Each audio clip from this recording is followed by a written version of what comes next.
El Señor esté con ustedes. Evangelio de nuestro Señor Jesucristo según San Marcos.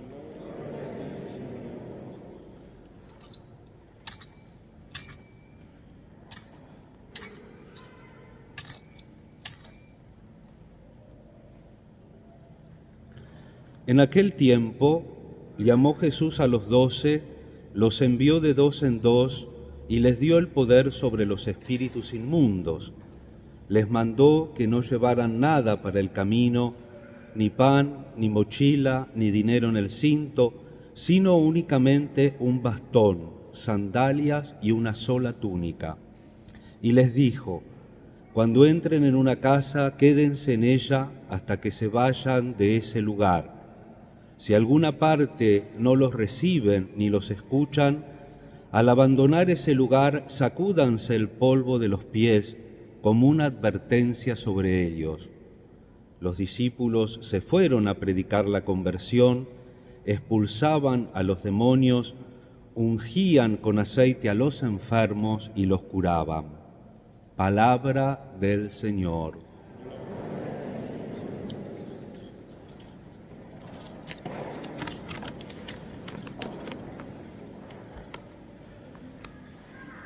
Queridos hermanos, antes de comenzar la homilía dentro del sacrificio de la misa, donde Cristo se ofrece como nuestra paz en sacrificio en la cruz para reconciliarnos con Dios y entre nosotros, mirándolo a Él entonces en esta ofrenda que es su propio cuerpo de paz, vamos a hacer un instante de silencio pidiendo por las víctimas de la violencia ayer en el mitin de Trump y también pidiendo para que el Señor nos haga a todos instrumentos de su paz.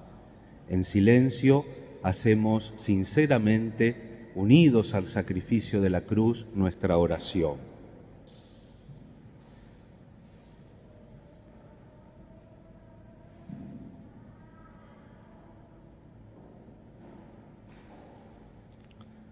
Santa María, Reina de la Paz, ruega por nosotros. Amén. Queridos hermanos, la primera lectura que hemos escuchado es del profeta Amós. Amos, en hebreo, significa cargador, el que lleva una carga. Quiere decir precisamente que cuando nosotros tenemos alguna responsabilidad, cuando alguien, y en este caso Dios mismo, encomienda una tarea, esa tarea hay que llevarla, hay que cargarla. Él es el más antiguo de los profetas de Israel, Amós.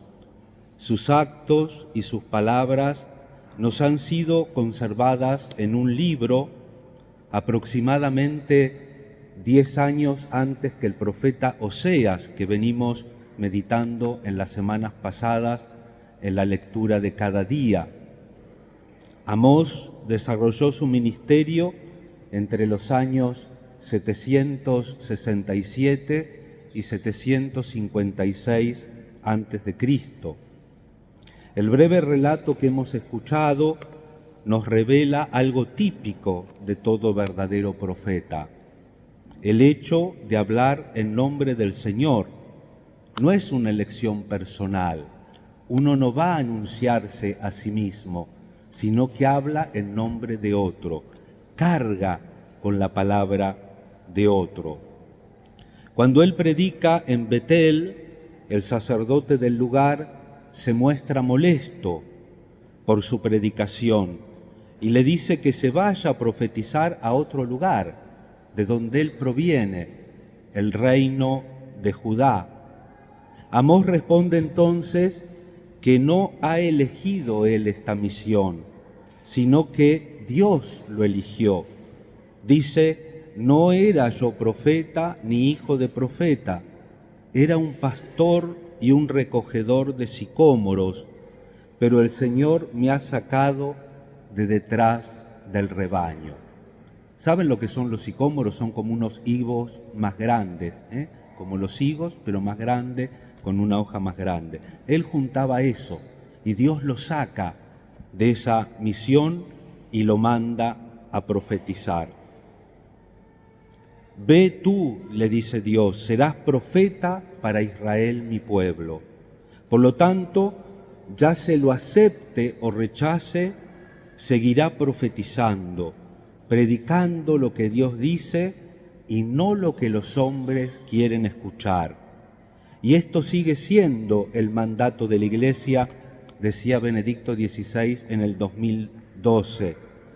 La Iglesia no predica lo que quieren oír decir los poderosos. Y el criterio de la Iglesia es la verdad y la justicia, aunque esté contra los aplausos y contra el poder humano. Entonces, ¿qué podemos hacer cuando recibimos la palabra de Dios? Vivir, cumplirla y anunciarla. Aquí tenemos una lección para todos. En cuanto discípulos de Cristo y miembros de su pueblo, nosotros tenemos parte en esa misión profética de la Iglesia. Debemos ser profetas. En el bautismo, cuando se hace la unción del crisma, se nos recuerda que estamos unidos a Cristo, sacerdote, profeta y rey.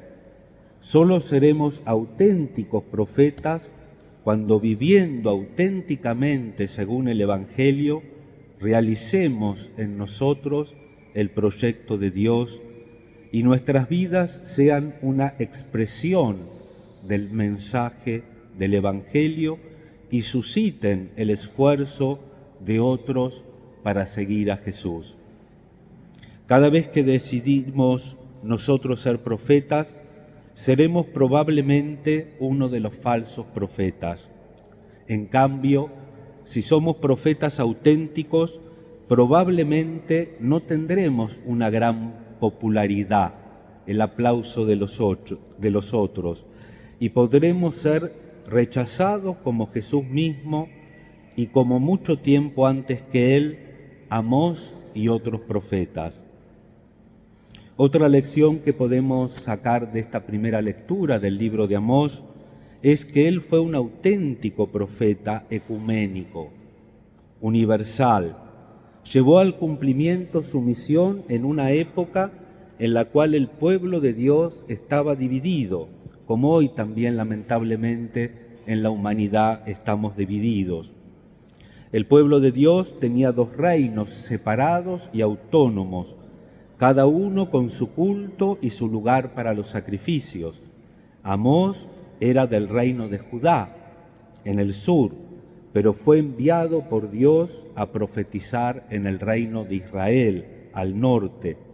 Por esto, como decíamos antes, el sacerdote de Betel le dice: sal del medio con tus visiones, vete a tu país, vete a Judá. Pero sin embargo, Amós permanece fiel. La misma aproximación universalista la encontramos en el Evangelio.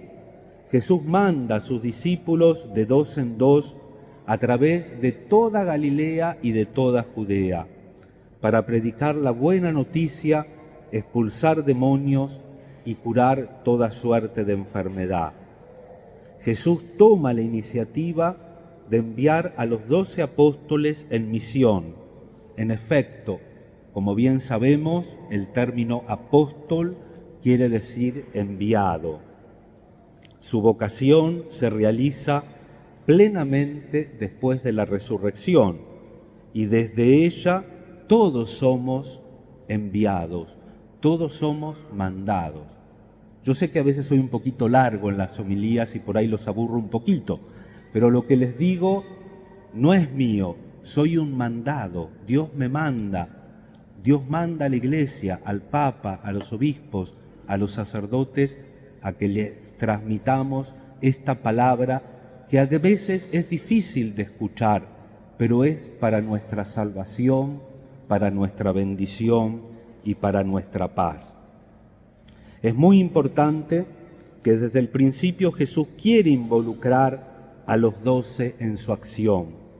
Es una especie de aprendizaje en vista de la gran responsabilidad que les esperaba a ellos y que nos espera hoy a nosotros, sus apóstoles. El Evangelio emplea solo una palabra para decir qué debían predicar los apóstoles a la gente: que se conviertan, nos tenemos que convertir, tenemos que volver a Dios, mientras que describe largamente cómo debían predicar. Al respecto, una enseñanza importante se contiene en el hecho de que Jesús los envía de dos en dos. Eso de ir de dos en dos era habitual en aquellos tiempos, pero con Jesús asume un significado nuevo, ya no solo práctico. Jesús los envía de dos en dos, explicaba San Gregorio Magno, para inculcar la caridad, porque menos que entre dos personas no puede haber amor, no puede haber ahí caridad. El primer testimonio que da de Jesús es el amor recíproco. Hermanos, ¿cómo andamos con la caridad? ¿Amamos al de al lado? ¿Amamos al próximo, el de casa, el del trabajo, el de la diversión? ¿Cómo andamos con la caridad? En esto conocerán todos que son discípulos míos, si se tienen amor los unos a los otros. El hecho de que Jesús llame a algunos discípulos a colaborar directamente en su misión manifiesta un aspecto de su amor. Esto es, Él no desdeña la ayuda que otros hombres puedan dar a su obra. Conoce nuestros límites, conoce nuestras debilidades, pero no las desprecia. Es más, les confiere la dignidad de ser enviados. Jesús nos manda de dos en dos como a los apóstoles y nos da instrucciones que el evangelista resume en pocas frases. La primera se refiere al espíritu de desprendimiento. Los apóstoles no deben estar apegados al dinero ni a la comodidad. Jesús además advierte a los discípulos de que no recibirán siempre una buena acogida favorable. A veces serán rechazados, incluso puede que sean perseguidos, pero esto no les tiene que impresionar. Deben hablar en nombre de Jesús y predicar el reino de Dios sin preocuparse de tener éxito. Dice Benedicto XVI, éxito no es un nombre de Dios. Amor, misericordia, todopoderoso, pero éxito no es un nombre de Dios. El éxito se lo dejamos a Él. Nosotros debemos trabajar y sembrar su nombre. Debemos predicar como obra de Dios y no como cosa personal nuestra. No debemos privatizar la predicación. Quédense en la casa donde entren hasta que se vayan de aquel sitio. Y si un lugar no los recibe ni los escucha, al marcharse, sacúdanse el polvo de los pies para probar su culpa. Hay que estar atentos para no interpretar mal esta frase del Evangelio. Jesús, sobre el marcharse sacudiéndose también el polvo de los pies, cuando no somos recibidos, no lo dice como una condena, sino como una muestra de desinterés. Ni siquiera queremos el polvo, el suelo de ustedes. No es como amenaza, es como diciendo, ni siquiera nos llevamos el polvo que nos cayó en el caminar por sus tierras. Debía servir para hacerles entender que los misioneros no habían ido por interés, para sacarles dinero u otras cosas, que más aún no querían llevarse ni siquiera su polvo. Habían acudido por su salvación y rechazándoles se privan a sí mismos del mayor bien del mundo. Es algo que también hay que recalcar hoy. La Iglesia no anuncia el Evangelio para aumentar su poder o el número de sus miembros. Si actuara así, traicionaría la primera, el Evangelio. Lo hace porque quiere compartir el don recibido, porque ha recibido de Cristo el mandato gratis lo han recibido, gratis lo deben dar. Agradezcamos al Señor por todos los humildes profetas que a través de los siglos han conservado vivo su testimonio y pedimos por aquellos que Él envía a todas partes del mundo como sus colaboradores y apóstoles. Les agradecemos por el hecho que hoy su palabra sigue predicándose en muchos corazones, en todos los continentes, aún en medio de persecuciones. Queridos hermanos, en la Eucaristía pidamos al Señor la gracia de nosotros también ser profetas. Comenzábamos diciendo que Amós quiere decir el que carga con algo. Nosotros tenemos que cargar con la palabra y con el testimonio de esa palabra para nuestros hermanos. Hoy nuestro pastor, el padre Matthew, en la homilía de la mañana, hablaba también de la segunda lectura, que no voy a empezar a hablar de esto porque si no, no nos vamos más. Es donde San Pablo habla de la gloria de Dios, in laudem gloriae gratiae sue, para alabanza de la gloria de su nombre. Y citaba a Santa Isabel de la Trinidad, que quería ser la gloria, alabanza de la gloria de Dios. ¿Y cómo se puede ser alabanza de la gloria de Dios? Asumiendo la carga, cada día viviendo en lo que ese día nos pide, alabando a Dios también en el esfuerzo y en el sacrificio de cada momento. Hermanos, recemos, seamos también nosotros como Amós, portadores de una carga, pero de una carga alegre y serena, porque es la palabra de amor y reconciliación que el Señor quiere sembrar entre nosotros. Que así sea.